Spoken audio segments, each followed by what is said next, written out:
These are this afternoon's top stories. CDB chairman addresses crime in the region. 18th meeting of Council of Foreign and Community Relations underway in St. Lucia, and hundreds of people named as suspects in child abuse cases. Good afternoon and welcome to the ZIZ Midday Newscast. Today is Thursday, May 21st, 2015. I am JD Keynes. In national developments, crime in the region is among the issues being discussed at the Caribbean Development Bank's 45th annual meeting of the Board of Governors.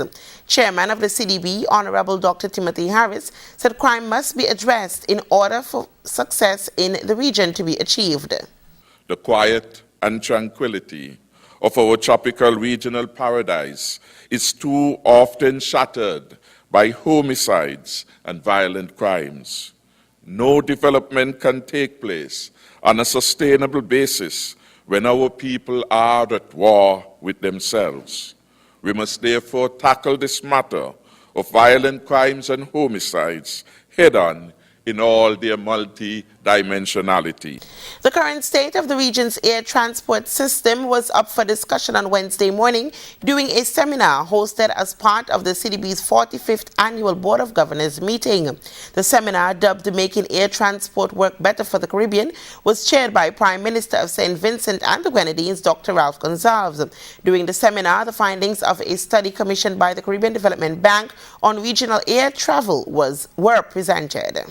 Do CARICOM governments have the political will to act in the interests of the greater good, even if that means a short-term loss of airlift in order to secure a better medium and long-term future?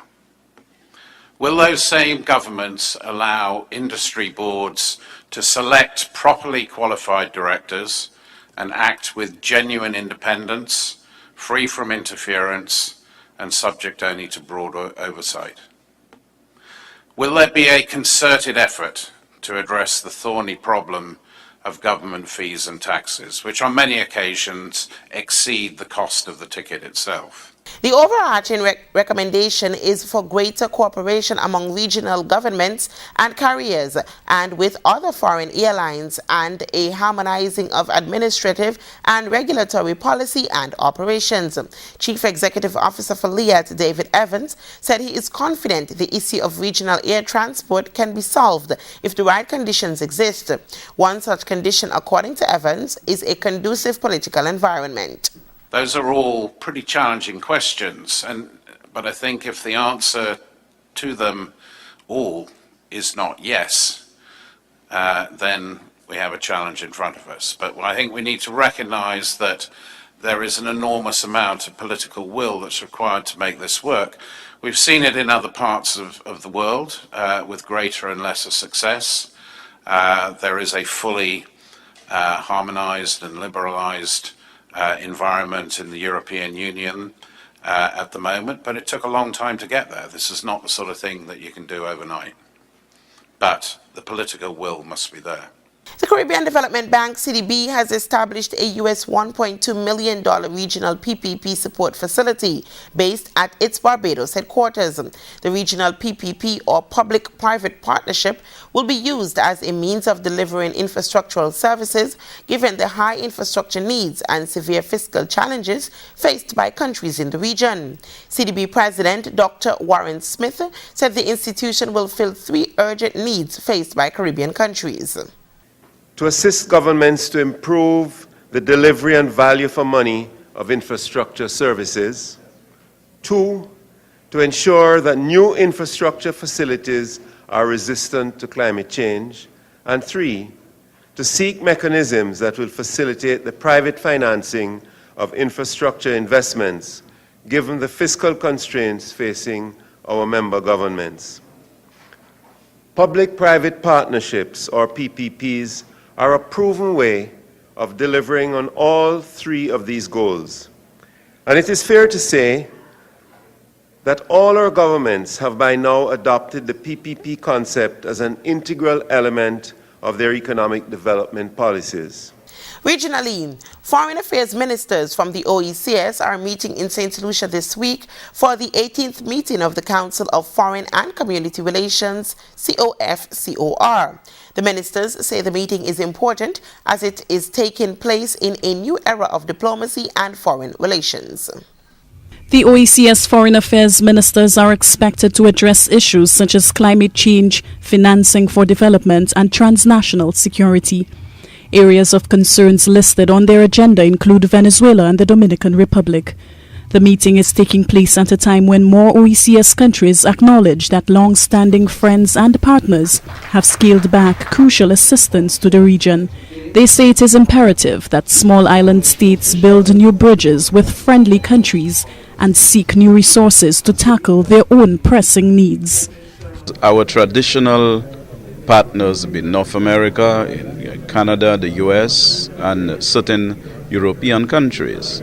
Now we have decided to enter into a new covenant with our Latin American brothers. Whilst we had diplomatic relations with them traditionally, we are entering into very, very concrete arrangements where we recently saw Mexico contributing substantial sums of money to the resolution of the water problem in Dennery, to assist in St. Jude's. We have generally not gone in that particular direction. We have strengthened our relations with Venezuela. So, whilst the traditional sources of assistance have been declining, we must, as a small, open and vulnerable economy, turn to other countries. Director General of the OECS, Dr. Didacus Jewell, says the meeting serves to ensure ongoing collaboration among member states on issues that require a collective voice. In practical terms, this means that we champion the cause of Antigua and Barbuda's internet gaming industry as vigorously as we argue the inadequacy of the per capita income indicators as a graduating formula. It means that we all embrace, protect, and defend the financial services industry of the British Virgin Islands from the onslaught of uncompetitive impositions by bigger, powerful financial interests. Today, we start the conversation in earnest. The ministers will also seek to identify areas of the world where they can possibly share joint diplomatic representation.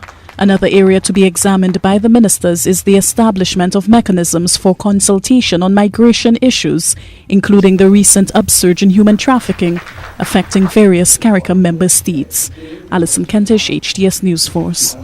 Prime Minister Kamla Persad-Bissessar and key cabinet members have spent the past 24 hours basking in their perceived email gate victory because the Integrity Commission has decided to discontinue the investigation due to insufficient grounds.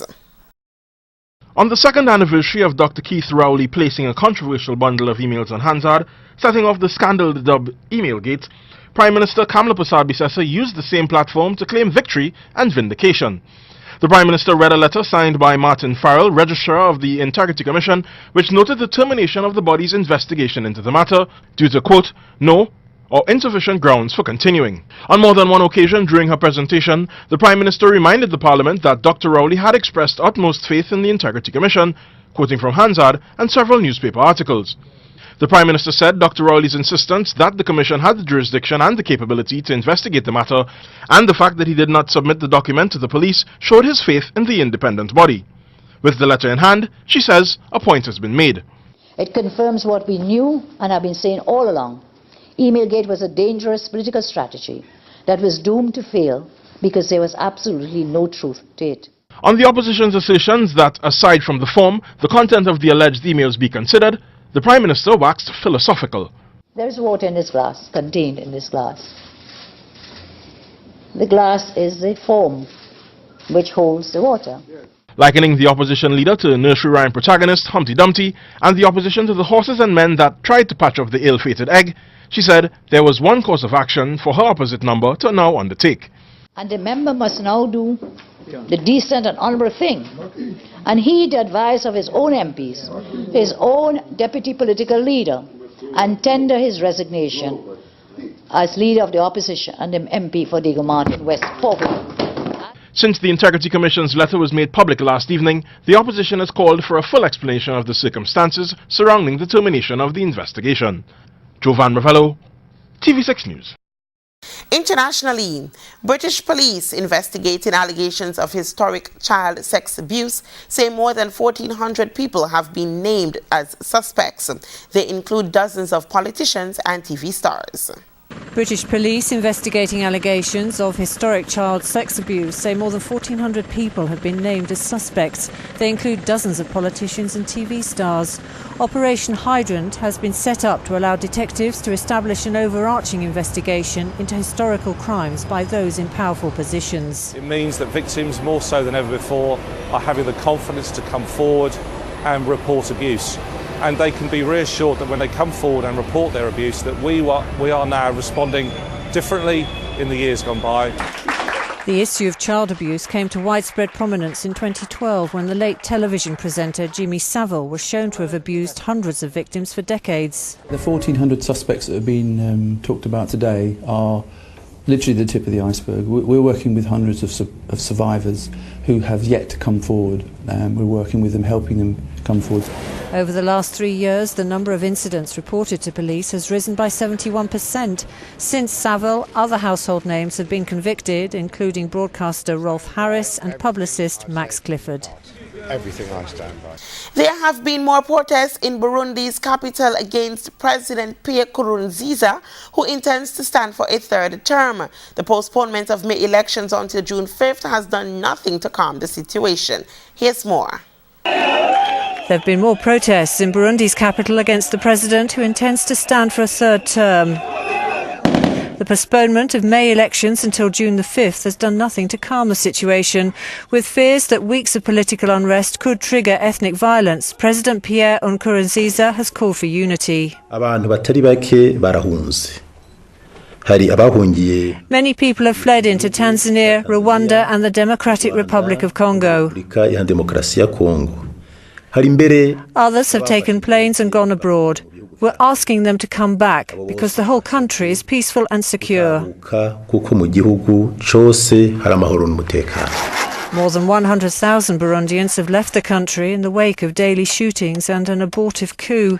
In a sign of the deepening humanitarian crisis, around 30 people have died of cholera in a refugee camp in neighbouring Tanzania.